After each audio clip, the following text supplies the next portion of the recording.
Bradley, stop messing around. Put on your professional podcast hat. We only got one shot to get this right.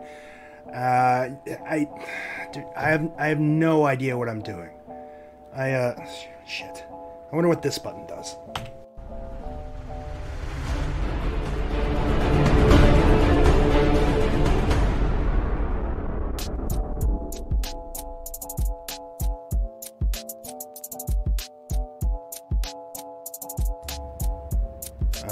That was pretty cool.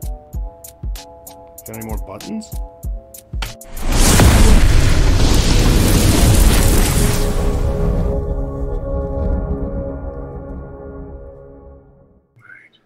Audio's recording. Sorry, Zoom does not like my nice webcam, so it's using my laptop's webcam. So I apologize for the low quality. Oh, you can change that. From the one side, it's highlighting your dimple. Yeah, it's my good side. Yeah.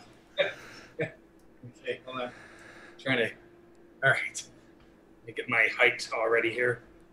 Last time I did this with Josh, I had the camera. I put the camera up on a brick because I thought they wanted a long shot, but then that looked like it was in a basement or something. You know? Yeah. So somebody released a tweet today that said we think that they're going to do 2 more secret episodes. And on Expedition Unknown. I haven't heard anything. Yeah. Whether he bring me in or not, I don't know. You know, it's whatever I think serves the story that they're trying to write. I think we had a great time. He did so many things in such a short time for that Brooklyn episode where they presented the award to Jason. Jason was his name? Yeah, Jason Krupat. Yeah, who won the who didn't win, but who discovered the Boston treasure. And I mean, he flew them from Boston and then he went to New York. You know, I was coming in, and the other 2 guys from Cleveland were Brian and Andy. Brian and Andy, and then they brought the other 2 guys in from Chicago. So that was a pretty cool production that they were able to do and photograph it there. We had to be very careful at the Historical Society there because I left like a camera bag on a table and it had leather on it, so they were concerned that my camera bag didn't damage the leather tabletop there. I mean, everything was like antique and old. And really, it was like something that I kept in Nemo's library. But that was like the perfect finale to that whole series. Like, first episode's just an introduction to the hunt. Second episode, you try to find a cask and you can't. Third episode, you find a cask, so you get the Chicago guys, the Cleveland guys, Sandy, the kids, you all together to meet up. Yeah, I think it was fine. The thing I found just kind of funny is how what was his name again? Krupat. Jason's, right? Krupat was kind of, I don't want to say he was lecturing Josh, but he was telling him, he was saying, you know, people are just overthinking this thing. And then I point out how it spells Boston across the bottom of the page, you know, and it's like, see, you maybe even overthought that part a little bit too much. So it was a neat episode. And I think what I liked about it is that, as I mentioned, I don't know where the treasures are or where they're buried, except for Cleveland. I knew where Cleveland's was, and that was it. That's the only one I'll admit to. But that when Jason was going over some of the clues, it ignited some of my memories of these packets of info that Byron would send to me. And so when you see that cover and you see the those things hanging, I forget there is a name for them, the panels of fabric that are hanging off her sleeves, the shapes in there are the shapes of the flags on Old Ironside that's across the bay from the from that ball field. And I had mentioned, as I mentioned to other people in the past, that mentioned this to Josh about, you know, somewhere in some construction site, some guy's going to run across one of these and not know what he has. But thank God Jason beat him to it, and it couldn't have been the timing on that. I mean, it does read kind of like a movie and stuff. So it was pretty exciting, I thought, you know. But it was kind of an interesting thing with all the symbolism that was involved and how they walked through the parks there, and I'm trying to think where else. And the arc of the hair did mimic the what do you call it, the baseball diamond. Yeah, the baseball diamond. And I'm trying to think what else that they had there. They had the sculpture against the building too, and kind of Byron was notorious for doing that. You know, he picked those words off that building. And what people have to remember, while I can't really aid them in their treasure hunts directly because of legal reasons, you have to think like Byron, how he had to bury them. He had to be, and Jason may mention this about, he had to be in and out very quickly. He had to be able to go in a clandestine type fashion and dig a hole very quickly and put the treasure box in there. Now, you were with him, right, when he was burying the cask in Cleveland in the Greek Cultural Gardens. Was that kind of like what it was like? He just ran in, dug a hole, and then he was out super quick? What I remember about the Cleveland treasury, he was very quick. And I was operating as lookout. And when I went back there to see where he had buried it, I could not tell where he buried it. And he had just dug that hole. There was not even any fresh, darker dirt because of the moisture from him digging down. It was just like nothing had happened. Wow. And it was pretty magical. And I mean, this was done in a different time. I'm sure, like, you have to, I don't want people damaging places, digging up things without permission. I mean, in some areas, if you look cross-eyed at a tree, they're going to arrest you, So I think those were different times when Byron was burying these treasures.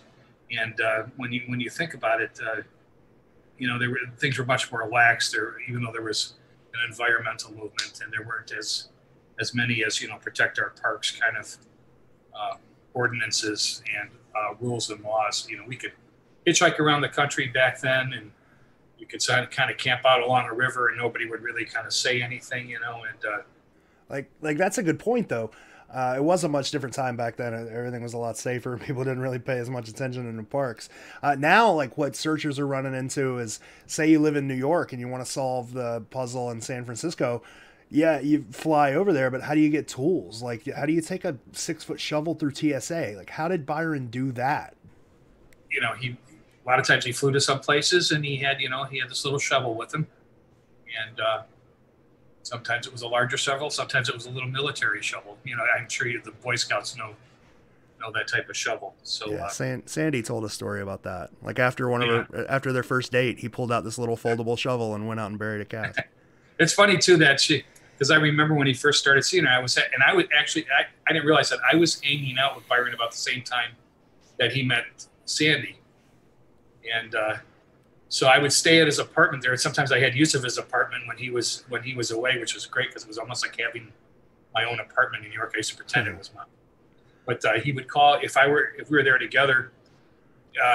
I was down on the couch and we would go out to dinner and stuff and get back. And I think it was around 12 at night, he'd call Sandy, who was a publicist for Bantam Books at the time, I think, and she was working out of the West Coast office in San Francisco. So he was calling her religiously every night, like at 12 o'clock at night. I'd go out on his balcony and have a smoke and stuff. I didn't want to overhear what they were talking about because he was so gracious to let me stay at his place there.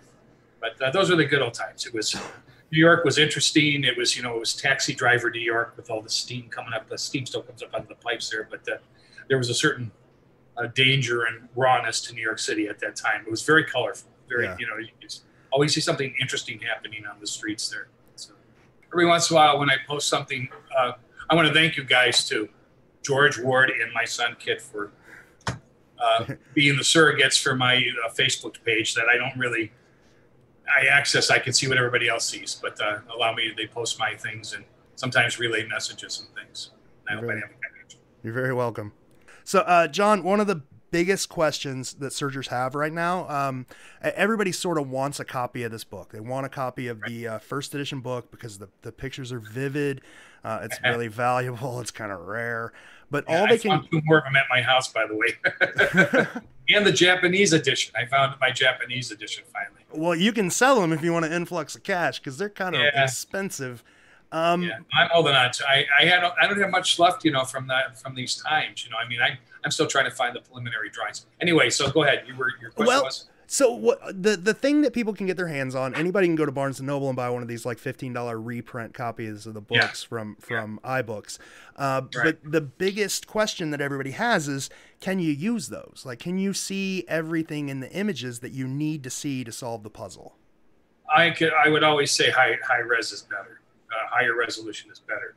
If the printing is not up to snuff, or if they're printed on an inferior stock, it may impinge on some of the visual, those maybe some of the tinier ones. So unless they up the paper stock in that version, now I've never seen one, so I can't really make an accurate assessment. Oh, I should you know, have sent you of one. that.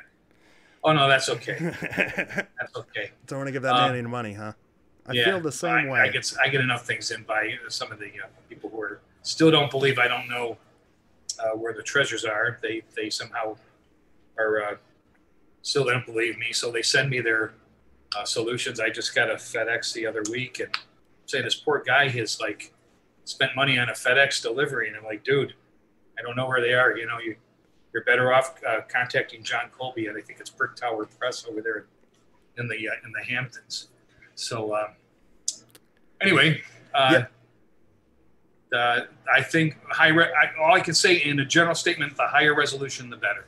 Okay. Sometimes it seems like there's some pretty good scans online, you know, and most books, magazines, if they're high res, they're only printed to a maximum of 300 DPI, 350 DPI for actual physical print, and that's even back then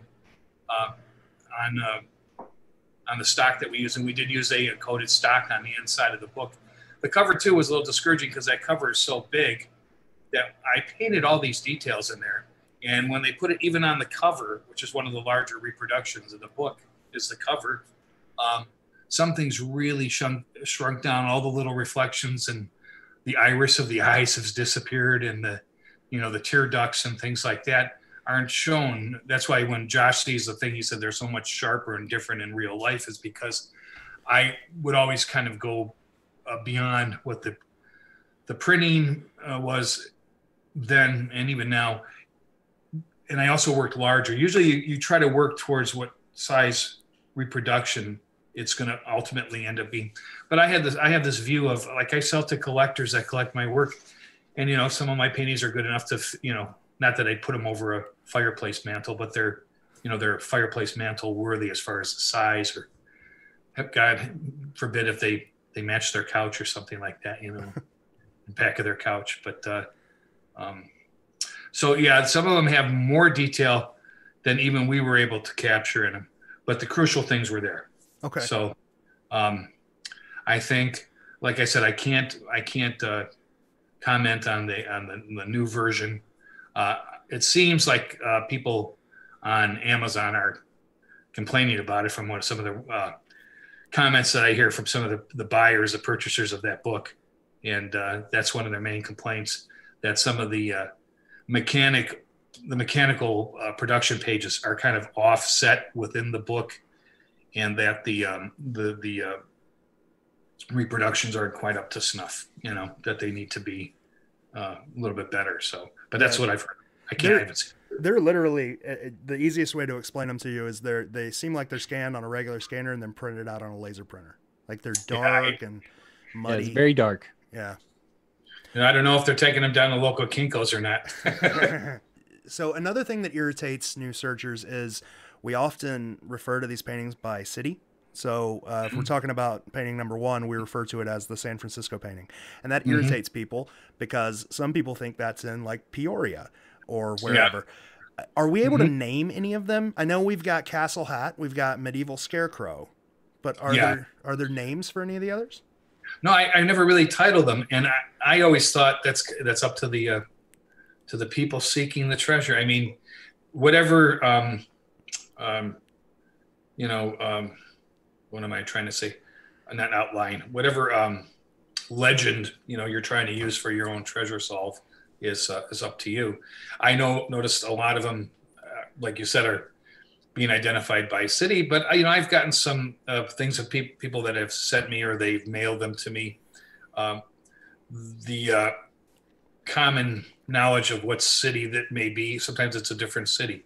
Yeah. And they think it's a different city, and they're entitled to that. I mean, that's the whole thing here of activating people's brains and researching, history and whatever it takes to get there. And they're entitled to their own opinion, Yeah.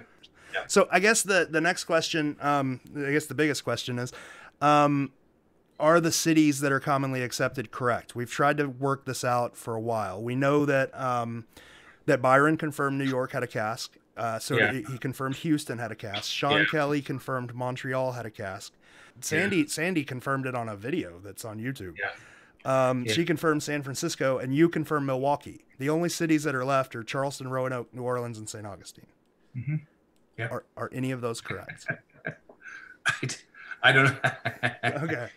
I think they are. I think they are. I mean, I'm trying to remember. We have the. I think they are. I think they are. They have a couple of the things that I have seen people post online. They seem to be going in the right direction for the right cities, for the right image. Some of them are very obvious. Yeah. Others aren't, but they're pretty much, people have been working on this for a number of decades now. So I think they've discerned the general geographical location. Nice. Okay. Well, that's super helpful. Yeah. It's interesting because it took so long to do that. It really? Yeah, it really wasn't. It would be like, no, it was it's like 2000. Was it 5? I think it was 2005 when Robert Fox found the latitude and longitude coordinates in paintings. Yeah. And that was when like everything just sort of changed for The Secret. We all of a sudden knew. Really? Yeah. When was it? When did this happen? 2005. I think it was 2005. It was after they found Cleveland. Right. Okay. He found the latitude and longitude coordinates, which looking back on it is the simplest thing. It's like, why didn't I think of that? And then once that happened, we knew what cities went with which paintings, but we didn't know which verses went, right. Which leads me to the next question is, that seems like a simple thing. And if we can't even figure that out, are we doing this puzzle wrong? I don't know. Have we sort of brute forced ourselves into the middle of the puzzle and skipped something? I mentioned, I don't know if I mentioned this to Josh. I've talked to a few people on this. Here's something that's going to bake your noodle, as the Oracle would say, is that the first painting and the last painting are arches, and they're both coastal paintings. Yeah, there's a lot of little similarities. Does that mean that these paintings go in a chronological order from west to east or east to west, or do you do west to east and then east to west back and then somehow do some other kind of flip thing, so I mentioned we do meetups in different suspected cities with the community, and it's a lot of fun. And during our San Francisco meetup, we had a conversation about the moons in the background of the painting, and the fact that there's 11 moons, and this is your first painting.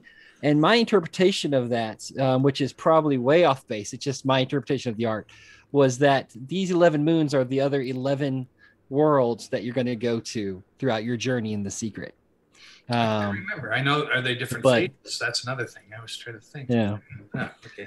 But that was kind of my interpretation of it. I enjoy thinking of it that way. Yeah. I feel like John's just gonna have fun going, I don't know, man. I don't know. Well, I can't. There's that sense of mystery. Of course. The puzzle would honestly be ruined for everybody if it was just given away. We don't want that. I can't remember some of the stuff that Byron and I taught. We worked on this thing. I was still a senior at Columbus College of Art and Design, and I started the first initial paintings. I think it may have been the one with the dragon on her robe. I'm not going to say any locations. And I think Castle Hat was in there, was kind of second. I had then moved. I went back. I went with my tail between my legs back to my parents' house, set up my studio in the front living room, and started to complete the series in there. So we had worked, Byron and I had worked on this for so long and had discussed so many different angles. And in fact, I think I was still working on stuff while he was burying these things. And he'd call back, and I think he would have an idea on something, and then I'd say, hey, Byron, what about this? And he'd say, go with that. And he'd say, I'll send you, a packet in the mail, and I'd get some photos. And he said, put this in, put that in, but do this. and I'd try a few things to disguise things, and then we would go from there, you know. And I can say that part. And we just went on for a year. I remember flying into New York a couple times, and we had a good time. We had a meeting with the writers, and with Joe Ellen was there, and John Perard, and Sean Kelly and Ted Mann. Yep. And those guys were funny because one of them had just come off the movie, I think, Animal House, or was starting it, and another guy was working for National Lampoon. So, you know, there was always some good one-liners there and that. And so I forget what your question was. I'm starting to get off on a tangent here. I'm kind of going back in my memory to us sitting in these restaurants on the corner, some corner restaurant on the east side, you know. Honestly, forget my question. I'd rather hear this story. Eating food and talking about 100%. stuff. And then a lot of what Byron and I did, the other people would be they were working on their part of the book. So Byron would work with them, and then he would come to me, and then we would work together privately, even from Overton or Perard or Lloyd Overton. I forget who else was in there. He did some good work. So it seems like from all the people that we've talked to about this book, and I think you've said something similar, it seems like Byron treated this sort of like the U.S. government treated the SR-71 Blackbird, where everybody sort of knew their part. Yeah. Yeah, well, they didn't know what their part was. They knew they were building a part. They didn't know what it was for. I always have this feeling, and this is just my own curiosity, that somehow the front part of the book is tied in with the treasure part. It seems like there's, like when you look at the book, there's two parts. You have your field guide to the fair people and the contemporary versions, like the Tupper Werewolf or the Maitre Demon and typographical terrors. This is when we had typewriters and not computers. That's how old it is. And but there was something about that. And I remember bringing up, I said, Byron, why don't we just discard this other stuff and let's do a treasure book. Let's make it more elaborate. Let's make it more like Kit Williams' Masquerade, which was one of the inspirations for The Secret. And he said, no, this has got to be in there. We have to do this part. So now, whether the book company was saying, look, it's got to be more than just this little 12-page thing, you know, it's got to be bigger. So he came up with this, brought Ted Mann in and the writers in, and Byron is kind of this conduit, publisher that coordinated, like Herding Cats, I guess you could say, in a way. And then we had this other part of the book. But I always thought somehow how he wrote these things and some of the names on this and how he worked with these guys, if he somehow has hidden something in there. I mean, this is going to be another thing, bake your noodles, that maybe there's some code in the actual writing after he edited it. Like the first letter of every third word, some kind of like, enigma, code machine type thing going on. So that was one of my getting back to the SR-71. But yeah, he would only give me certain parts. He knew the whole thing, and everybody knows the story of the SR-71 was each manufacturer got a different part. They even created a company to buy titanium from the Russians, who they ultimately ended up using the plane to spy on. So, that they used for the hull on that. But it was kind of like that. So like I tell people, I don't know where they are. Cleveland was the only one. Like I said, I acted as lookout. I didn't even know what side he buried it under. I mean, when Andy and the other guy's name? Andy. Brian found it. They went to the one side and then they went to the other side. I didn't even know what side he buried it on when he buried it at the time. So he was very crafty. Yes, it seems so. Yeah, we've often pointed out it's kind of weird that book, the back part of the book, is not written like a regular book. It's instead of one page, there's two columns of text on each page, which is odd. Like no other book's really written like that. Mm-hmm. So there has to be some sort of reason. You're right, there is, isn't there? Yeah. There's not like just like paragraph. It's two columns. Yeah. Okay. Yeah, the formatting is very unique. Yeah. Yeah. Now you have to talk to Alex J, the designer, about that. Yeah, Alex says he doesn't remember. Alex, I think Alex is a Mason or something like that. He's put some things in it. No, I'm just kidding. Oh God, you're gonna get us in trouble. Well, talking about clues being possibly in other places, during your interview with Josh Gates recently, you talked about your artwork with all of the trees and the box and kind of you're in the background. Oh, And that's really sparked a fire in the community, talking about all of your works and where there are clues hidden to the secret and everything. So if you wouldn't mind expounding upon that comment from the show and maybe helping us. I have to think about that. It's very interesting. That's stupid. No, I think okay. I've paid homage to Byron in subsequent work. Some of my paintings are, I guess you could say, are autobiographical. I do hide things in them repeatedly. I sometimes even swear at people in them, and some of the small highlights in them, or give people the finger, or say I hi. And there's different things that are actually written in there, but there are also other visual and illusionistic symbols that are in the images. I remember, how can I say this? Right about the time I was working, finishing up with The Secret, I started working for Time Life Books, and we worked on a series of books called The Enchanted World. I worked on about 10 of the 16 volumes. And so they're books on dragons and ghosts and night creatures and wizards and witches, I think was the first book. And one of the books was Mythical Beasts was one of them. And it was did a painting of a Minotaur, which coincidentally, which I thought Josh would bring this up, the image I did of the Minotaur appeared in the movie, the second Bill and Ted movie. Bill and Ted's Greatest Journey. Yeah. And it's in the seance scene. And if you look in the seance scene, and she opens up the page, look, there's this horned figure in there. And it's actually a Minotaur, but they took it as a demon. And so it's in black and white on the page of this magical book. And Bill and Ted are like circling the table, and they have his mom or something has read this book for the seance, or whatever that is. And in the nose of that Minotaur, when I did this for Time Life book, I put a uterus with fallopian tubes, an egg in there. And I told them after the fact, I told the art director, publisher, everybody, and they were like, "Are you kidding?" And they were like, and then it's like the thing you can't unsee once you see it.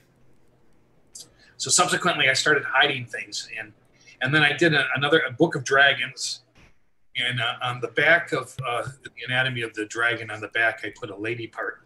And they didn't see it at first until I pointed it out. And then, of course, they can't unsee it. So, and they still continue to hire me. So it was funny because then I would start hiding stuff in. And this is kind of an offshoot of the things I used to do early on, in high school. And there was a book called Sexual Sublimation in Advertising or something like that. Some guy had these really far out theories that every advertisement you see had hidden genitals and all kinds of stuff in it and everything.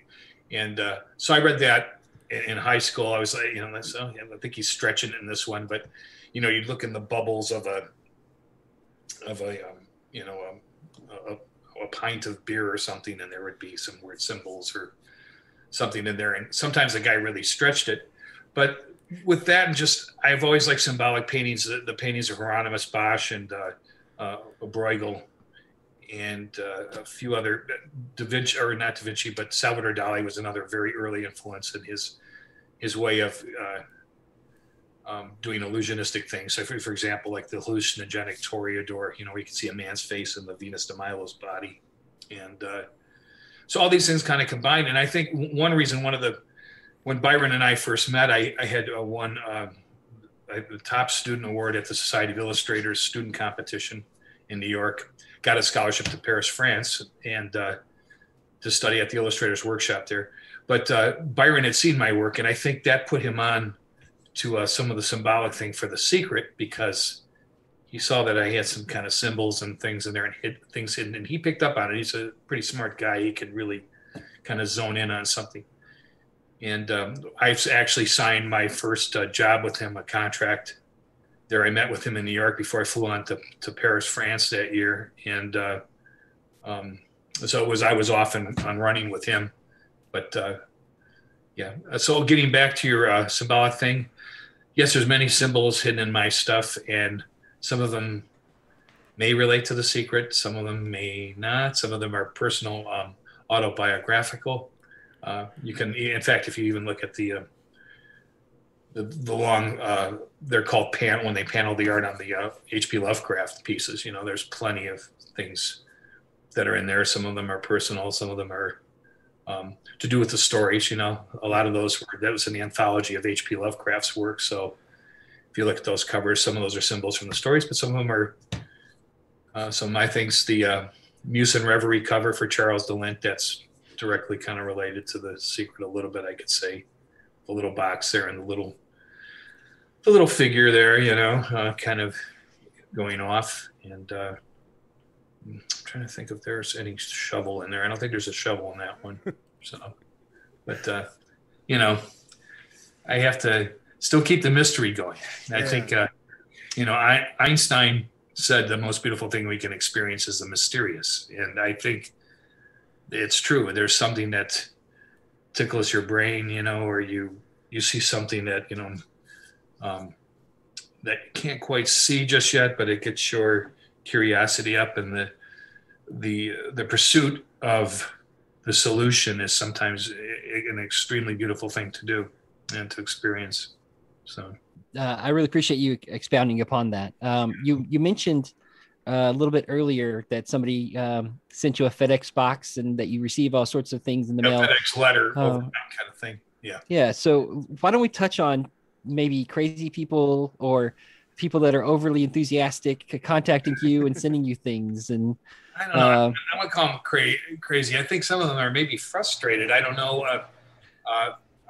My understanding is that the new version of the book has a form in back to send your solve in it, and that's John Colby's responsibility to respond to those. And I don't know if he only responds to the positive ones, and maybe nobody has solved anything. I don't know where that goes. They send me stuff, and I don't know how I can help them. Legally, since the property of the book has been purchased by another business entity, the contracts, intellectual property, everything involved with this book is under Brick Tower Press and John Colby's umbrella, since he purchased Byron's properties after his untimely death. And so I can't really say anything. So when people send me, I've had them call my house. I've had them send me packets in the mail.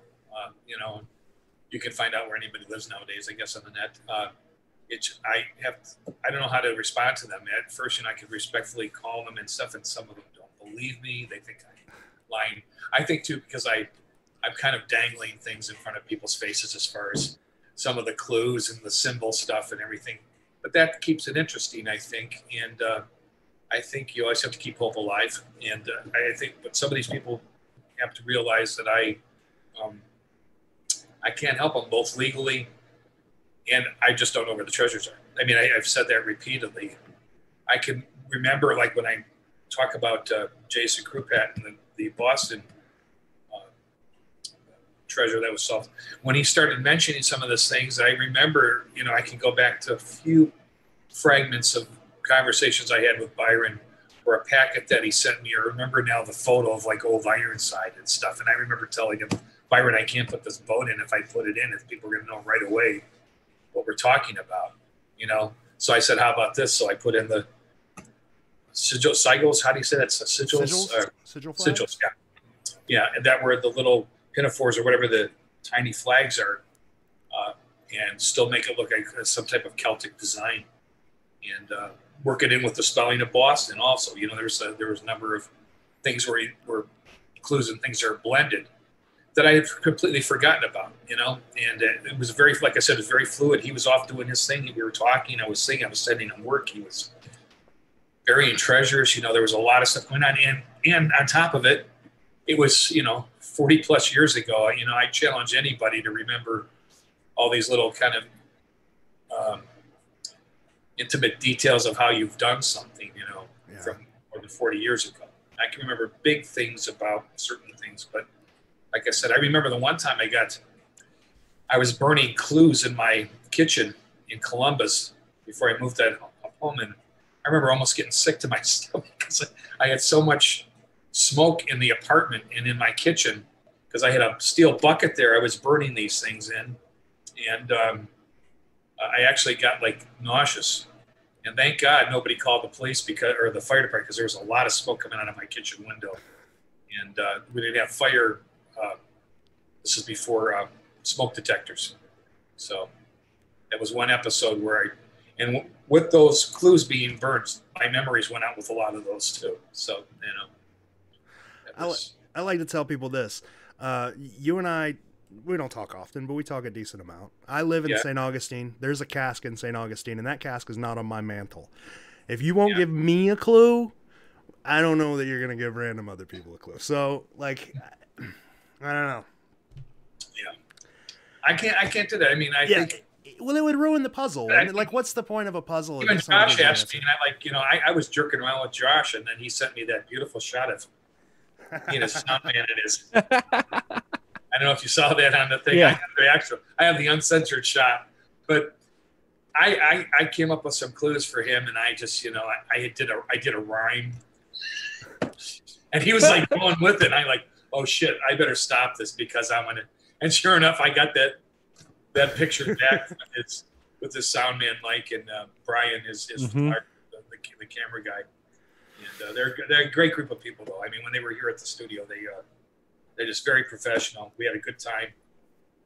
I'm on maybe a minute and a half on that first episode, and I'm trying to think. It was like they were here for like 6 hours. We had coffee and donuts, and we were hanging out, and had a good time. Popcorn, I forget what else we had. But he seems like a good dude. Well, my neighbors didn't know what the heck was going on because it's like at I had a panel box truck, and there was a van, and all these people piled. There were 2 producers standing outside the studio with dark coats on. They looked like FBI agents or CIA. I think they probably thought, yeah, that guy finally got busted. He's probably got a grow operation in that building out there in back.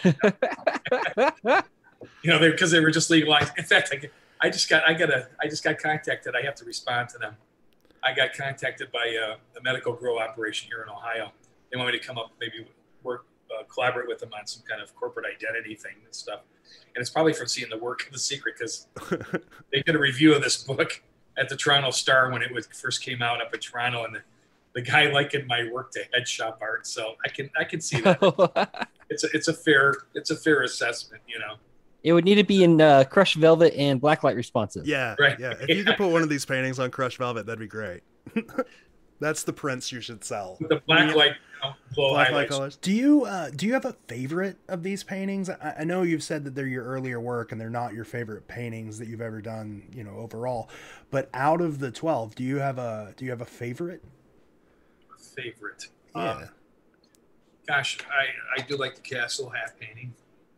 Well, you've used that on T-shirts and promos, and so that was. I should give any one of those. Those were put on a T-shirt. I was artist guest of honor at Balticon. Was it Balticon that was on? On? Yeah, because I did another one in NorwestCon. They used another one from another one of the Strange but True Tales book. Yeah, those were put on there. They were trying to think what else. They were on buttons too, I think. Oh. In fact, I gave.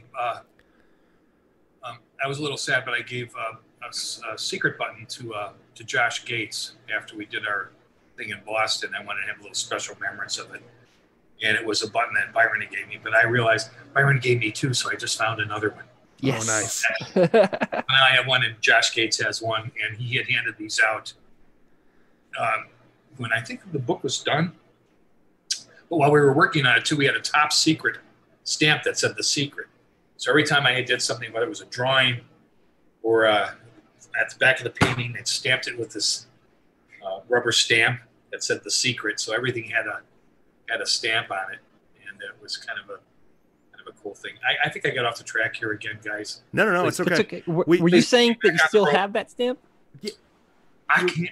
It's got to be around somewhere. I know I didn't get rid of it. I know I didn't. The reason we ask you is because we recently came into possession of a piece of memorabilia that has that stamp on it, and we're trying to have the stamp reproduced just so we can have fun with it. Yeah.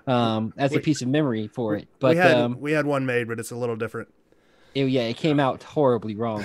Ours was, I don't know. Look, it was New Times Roman or something like that. Yeah, it's that simple script. There's nothing special about it. It's printed really well. I mean, I sometimes a couple, I would test it out and stuff, and a lot of times near the end it was just like, hey, put some ink on this and pop, like 2 or 3 times on the back of the painting or the drawing, whatever it was, and it became part of that whole thing. It irritates stamp makers because it's in reverse. Right, it's just a big blob of ink, and they're like, etching this is going to be a pain in the ass, and they can't. Really? Yeah. Okay. I didn't know. I can see. I don't know where mine is. I have to look for it. I know I didn't throw it out. I did find the one button though, which I was happy because I wanted Josh to have it because I think it's just the promotion and being able to keep what Byron did. Yeah. A lot, and how the community, like we've talked about how it's brought people together and relationships and maybe even marriages and friendships and things like that, and I think that's a cool part of this whole thing. As long as you don't damage anything, and like I said, get permission to dig if you have to. Yeah, we do have a good location. So yeah, George and I are a prime example of the friendship illustration you were just speaking of. Yeah, that's how we ended up meeting, and we've become very good friends since. At 2 o'clock in the morning, in the middle of Fort Raleigh National Park.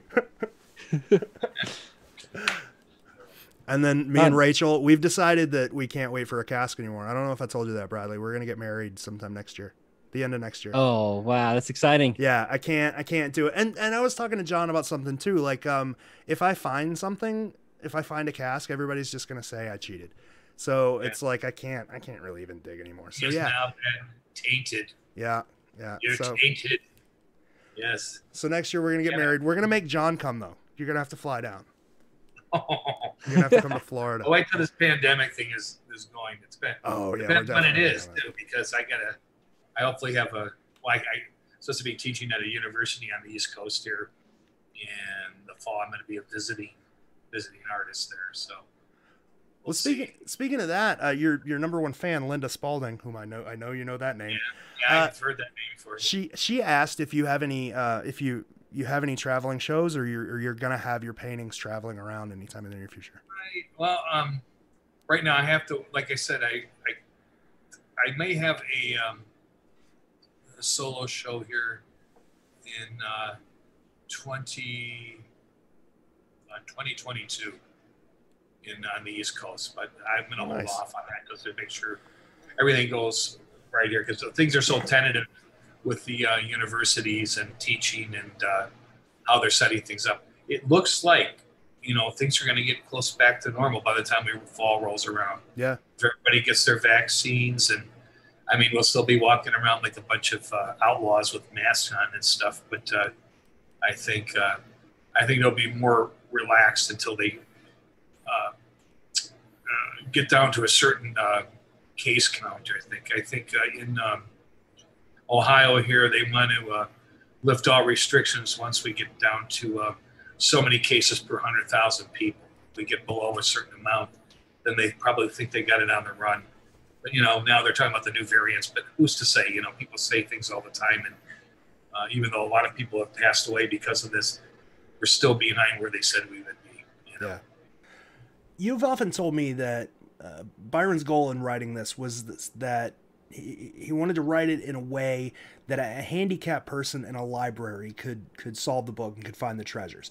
And even in the back of the book, the form kind of insinuates that should be the case, that someone without going to any of these cities should be able to figure out the exact dig spot and then explain it in a way that fits, in a paragraph. But the thing that we've never been able to figure out is what age group he was looking at. Was he targeting children? Did he think children could sit in a library and figure this out, or was it more geared towards adults? Do you know what age group Byron had in mind when he was writing this book, or what age group it was marketed towards? It's funny because usually when you do a book proposal, and Byron was called a book packager. He was the kind of central hub to coordinate authors and writers, and he would work with Arthur C. Clarke or Ray Bradbury, but he'd bring in an illustrator and get everybody to work together. And usually when you do that, you have a target audience that you're trying to direct that book toward. But this I think, I think it was a little bit older audience, maybe mid-teens and up. And if you notice, the first treasure was found by some young teenage boys. But it also speaks to a little bit older crowd because, I mean, when you have a character called the Tupper Werewolf, I think a housewife could, at the time, without sounding sexist or anything, could identify with that. Or a typographical terror. And I'm trying to think, record collectors. We try to hit on everybody in that field guide section of the book. And I think it was anybody from, like I said, teens and probably young adult and up that would be a fan of the book. I think he saw the appeal of Kit Williams' Masquerade book, and that went over from little kids all the way. In fact, some of the illustrations are very colorful and almost like children's book type illustrations anyway. So that book appealed to a vast variety of people. But I come to think of it, we never really talked about what the target audience was. It was all about constructing these paintings, at least from my point of view, and working with these clues and how diabolical we could be as far as how clever and how we could change it up so that one solve would not, a treasure would be solved in exactly the same way as another, even though there was a framework there maybe.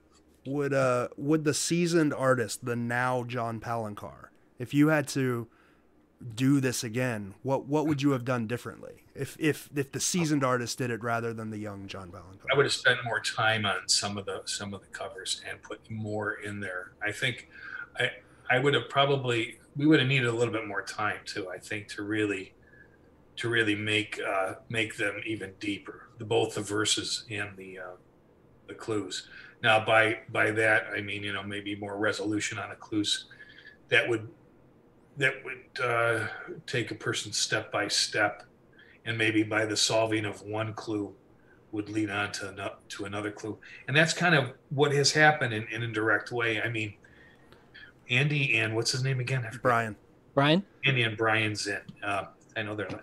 Andy's going to get a kick out of this because everybody remembers Andy. I met them. They're nice guys. Remembers we were staying at the same hotel there in New York before we went over to Brooklyn, and it was like we could have dinner together, and they didn't let us know we were there together. We could have a great time. I ate alone. I ate like really hot Szechuan or hot Japanese. Anyway, what was your question again? You were talking about what would you do differently? I would have done even more complex paintings, and would have egged Byron on to do even more detailed verses so that they were just more detailed. So things that would maybe have also been, which I can't, maybe meant some misdirection in there, or a misdirection with a good reflection that got you off into another area.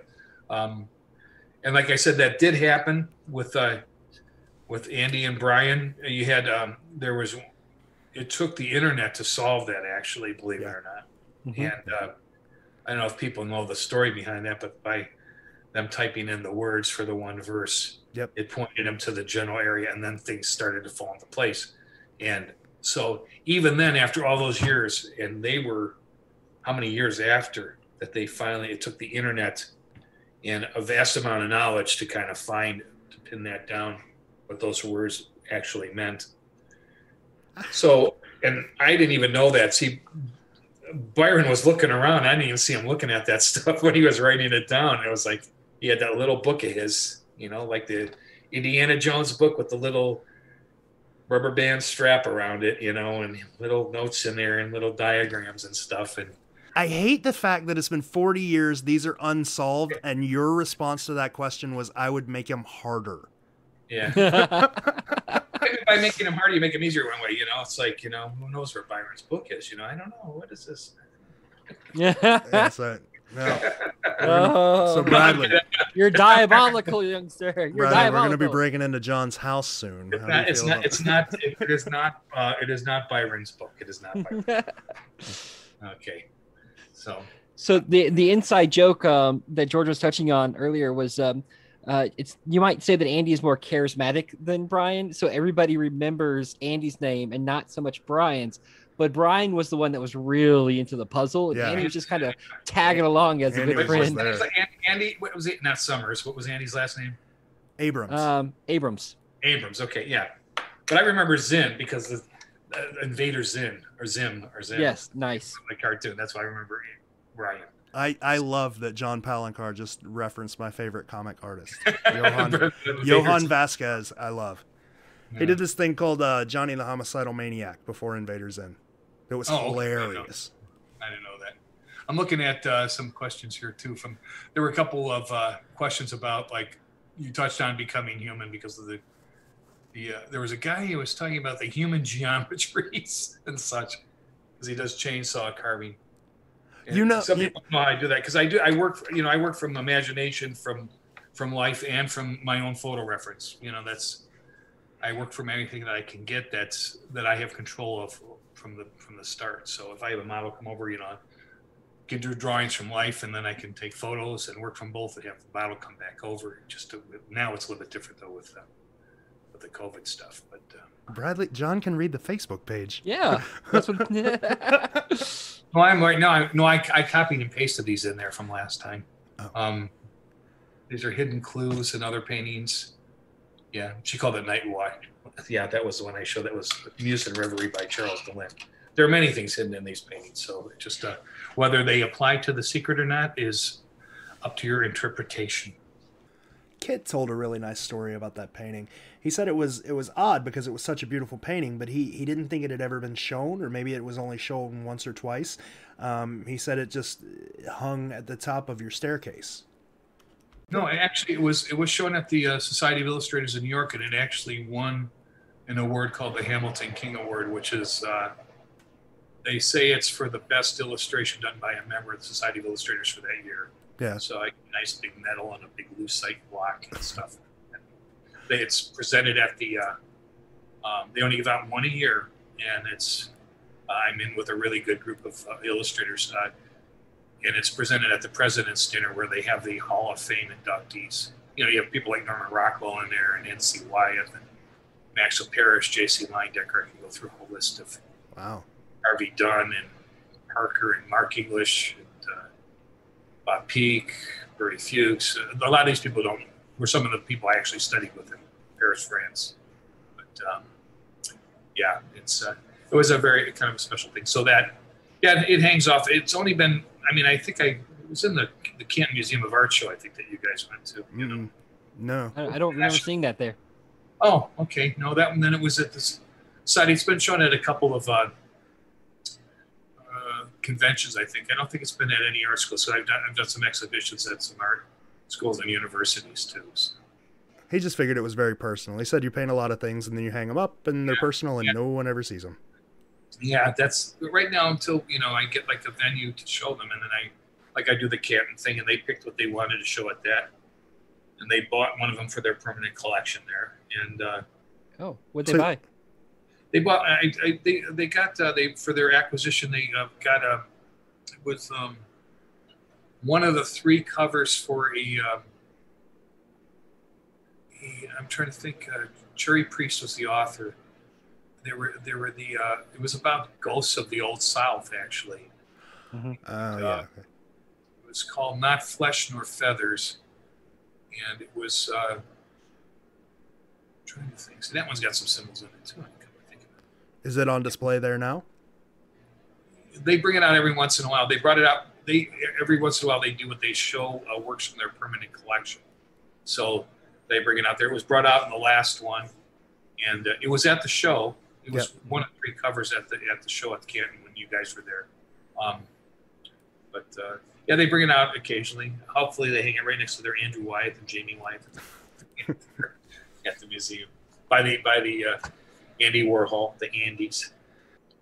Speaking about award-winning art and shows, unless I'm wrong, I think the last exhibition of your watercolor painting that's going to be in it's the American Watercolor Society, their 153rd International Exhibit, and it's in Martinsville, Virginia, starting March 12th through May 1st, unless that has changed.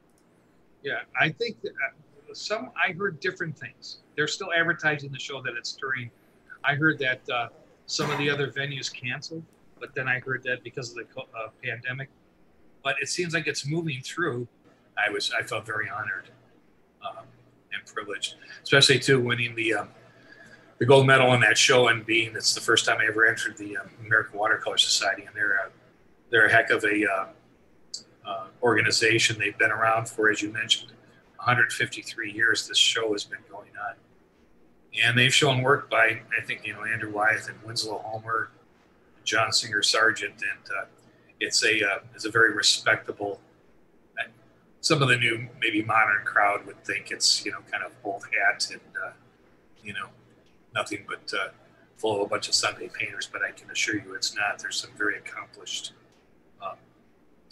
artists in there. My high school art teacher is a distinguished fellow of the American Watercolor Society, and my good friend Dean Mitchell is also on the board of directors there, I think, and a distinguished fellow. Or I think he's they call it the Dolphin Award, Dolphin Fellow, Dolphins water, I guess. So both those guys are, my high school art teacher and a good friend from college are both in there too. I didn't even know it at the time. They weren't on the jury, so there's nothing to rate or anything like that. So when anybody think that it's like George finding the treasure or something, it's not like that. So I hate the fact that I'm essentially disbarred from this now. Yes, It sucks. yes, wow. You've been castrated. I'm sorry. I don't know how else to say that.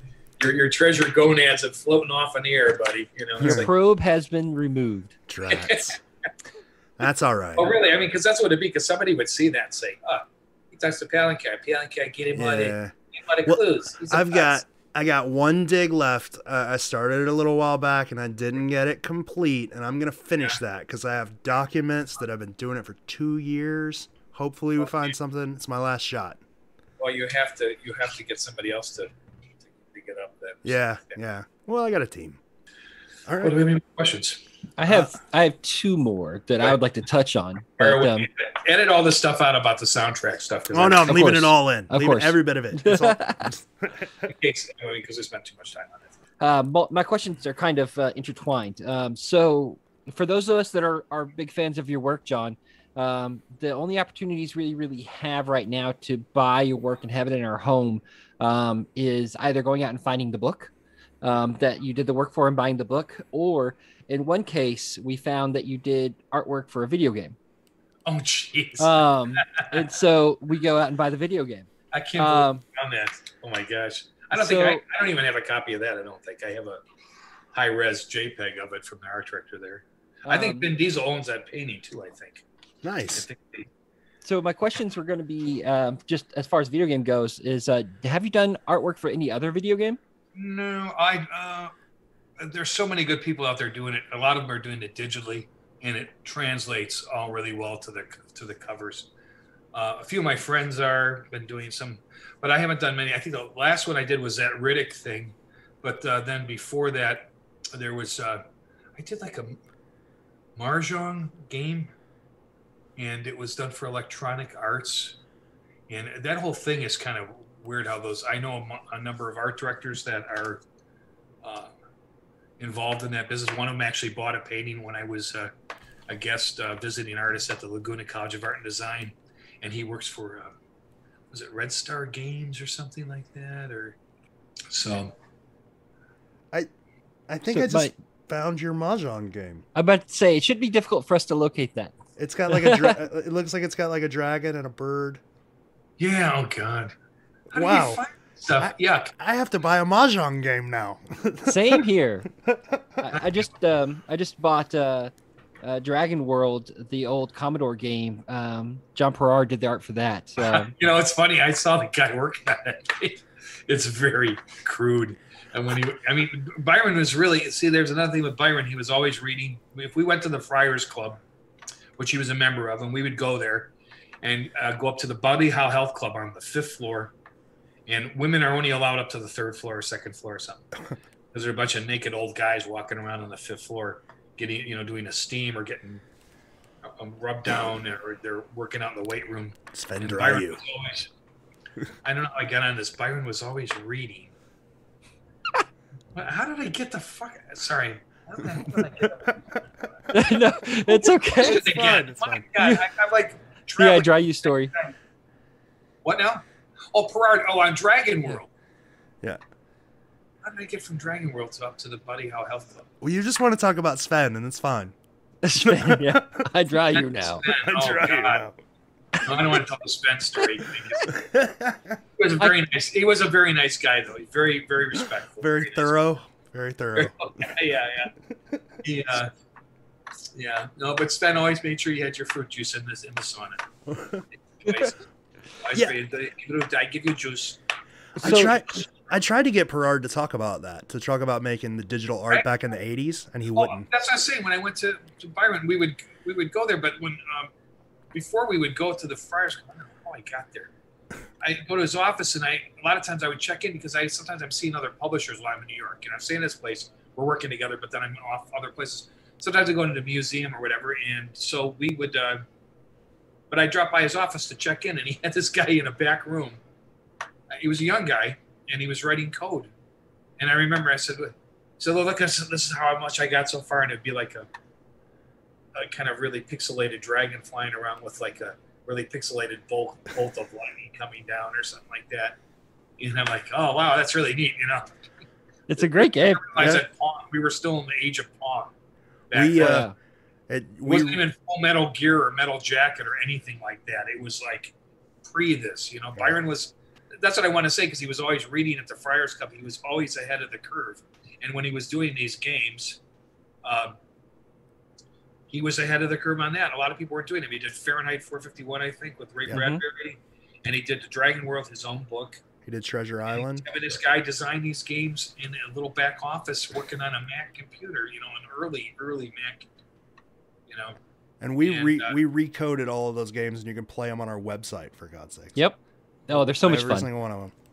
Really? So, I mean, he was ahead of, so he was doing that, and he got into the dinosaur thing, and I think that inspired Spielberg to do the Jurassic Park movies, because Byron said this book is a really neat look at dinosaurs. We're going to reveal all this new information about them. And he was really happy because he got, 3 spreads in Life magazine. You have to understand Life magazine was the place to be, a huge magazine. So that when you opened up a spread in it, you had 20 inches of, you in front of whoever was looking at the magazine. I think he had 3 spreads in there. William Stout was the artist that worked on that book.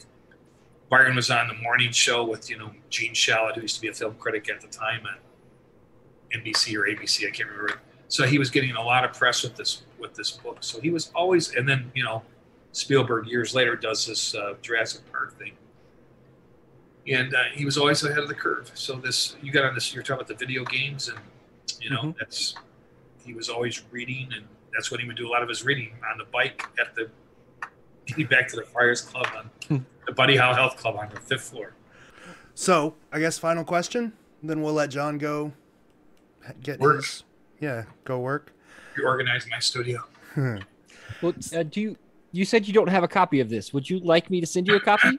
No, that's okay. That's okay. I don't mind at all. I would love some opportunity to give back. I don't have any game consoles here. My sons have all the game consoles. They have whatever the latest Sony is, they have that. They have them hooked up. They play online. They got their headsets on. They swear at each other. They're. Oh yeah, this is one thing that your son Kit and I have in common, very much so, is the video game franchise Doom. Oh yeah. I have a huge collection of Doom memorabilia, and him and I send each other things pretty regularly. That's a nice cabinet you got back there too. I can only see a little bit. I see bobblehead. You got a bobbleheads in there too. Yeah, there's a couple. Okay. Yeah, but George, you were mentioning you had a final question. I did play Doom. I did make it to the end of Doom, and the only reason why I played it because we were in between homes and we were renting a home, and so we had satellite TV where we were, and the unit that we got from Dish unit had a built-in Doom game in it. Doom was in the unit, so we could play it. And I played it all the way to the end until I saw the bloody rabbit or whatever the heck was at the end. Yep. Mm-hmm. And, I really got, and we played it on a small wireless keyboard that came with the it substituted for a regular remote control that came with the dish unit. And so you could use the different arrows and stuff. It wasn't even a game,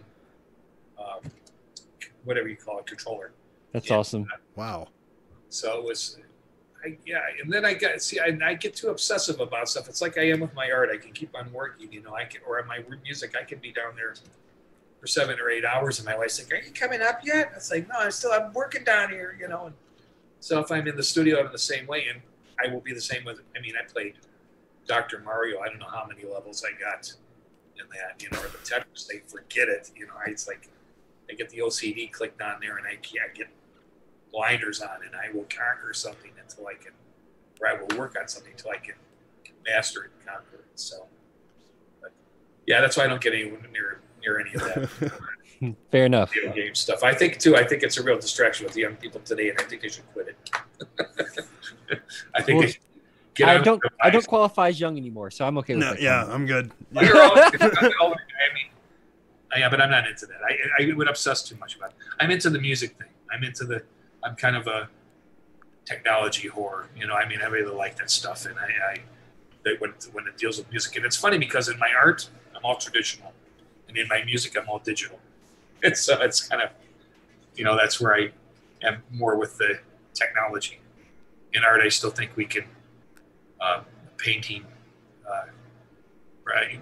The old way is kind of, my students just call me Obi John Kenobi because I talk about the old ways. So I still think there's something honorable and something kind of primordial about working traditionally in the arts, with paint and canvas or panel or paper and watercolor, that can't be replaced by some of these digital artists working on the screen. What they're doing is beautiful, the special effects and the art that they can do. But I think some of them are missing out now by getting so much into the digital realm through the games and through the art that there's that they're missing. They're missing activating a different part of their brain than what's being activated by the technology. So. My last question. It might not even make the cut. I don't exactly know how to ask it. The secret kind of accomplished something that art generally doesn't accomplish. Generally, when you experience art, you experience it in a 2D way. You look at it in a book, or you look at a painting and you appreciate it. You appreciate the way it makes you feel. You sort of take the story that the artist wants to give you. But the secret you experience in the real world. You take the secret and you go out to different parks. You experience adventures with your family, things like that. It just makes people experience the art in a different way. I was curious if you thought of that when you were creating The Secret, and now as sort of a seasoned artist, how does that make you feel that your art sends people out to experience the world that way? Oh, geez, I don't know. When I was working on it, I didn't think any of that at the time. It was just like trying to do something cool, something that was a little mischievous, and just try to, clever, and trying to do a good piece of art. And they kind of vary in quality. That's why if I had a chance to do it again, I'd approach them with a little bit more of spending a little more time on them. As far as now, it's like, in one way, it's like, this is back 40 years from now. I'm on to other things here.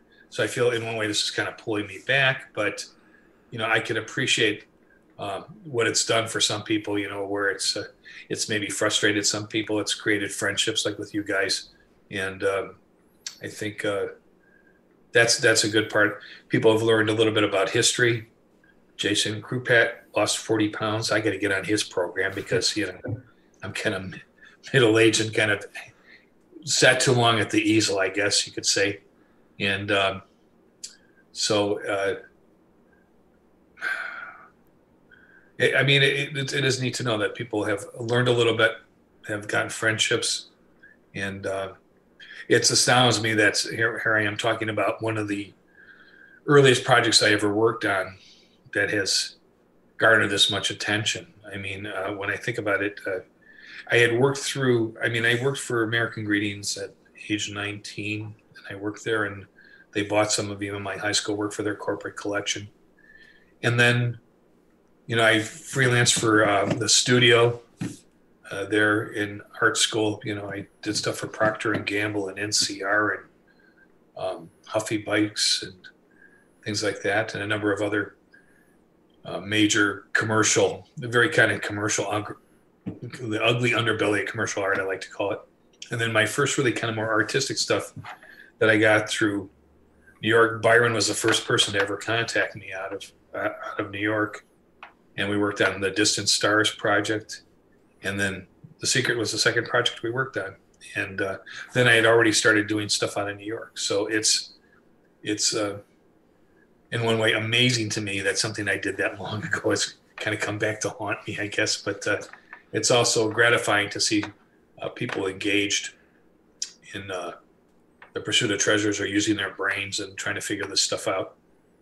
And along the way, you know, having good friendships and relationships and going out to good dinners and experiencing some of these places, aside from just looking for the treasures, you know, that there's a whole nother series of orbits that are around the core of this, of the books. So. All right. Well, we appreciate your time. I don't want to hold you up anymore unless there's anything you want to say to the secret community. No, just stop calling me. These treasures, get permission. Don't dig without permission. I do not know the treasures. Do not send me any more things, please.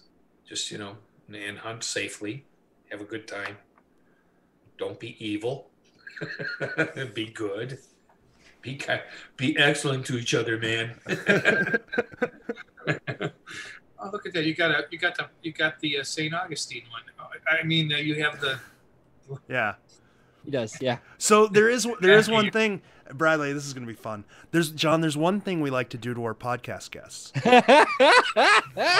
What? Bradley and I are in a position where the community likes to come to us for advice, and we've been in this a lot, so we know a lot of things. So we like to give our podcast guests a chance off air, not recorded, to ask us one question that we will answer honestly.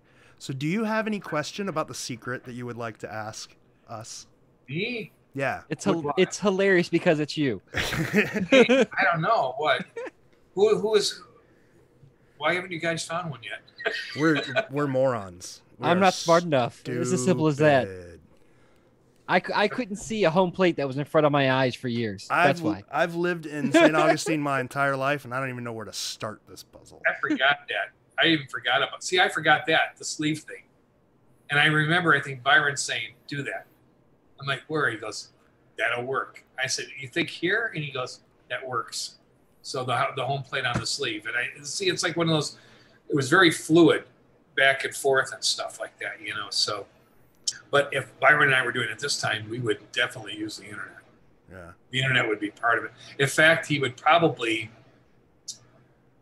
hire a couple digital guys, along with somebody like me that do print, and within the printed paintings, there would be some kind of clue to go to a URL that would then open up to additional clues that might take you back to the book or to somewhere else that you would find something, you know. That could be really cool. Too bad, you know, it's like, anyway. But yeah, to answer your question, we love this thing. We've been working, like I said, I've lived in this city my entire life. I don't even know where to start. Like I have a secret tattoo. I have no idea where to start. Like I'm just an idiot when it comes to this puzzle. No, I don't think you are. I think you're smarter than you think, or that you're letting on to me to be. But well, that's a nice compliment. Thank you. It hasn't helped me find a cast though. I still can't solve this puzzle. And thanks for taking time out of your day to do this interview. I know you're a busy man, and hopefully you had a good time. I know we enjoyed it, and hopefully everybody out there watching enjoyed it. Maybe we got some questions answered for you. Helps you sort of narrow down your solutions or your ideas. Hopefully it helped out a little bit. If you wouldn't mind, throw a comment down below. Subscribe to the videos. We don't post stuff often on Facebook or on YouTube, but when we do, it's usually pretty cool. So hit the subscribe button if you want.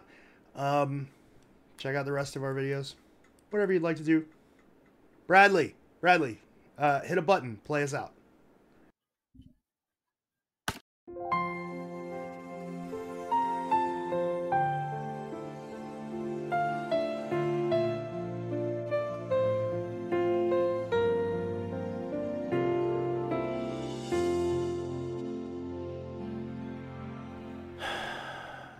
Jeez, man. We gotta get you some cooler buttons.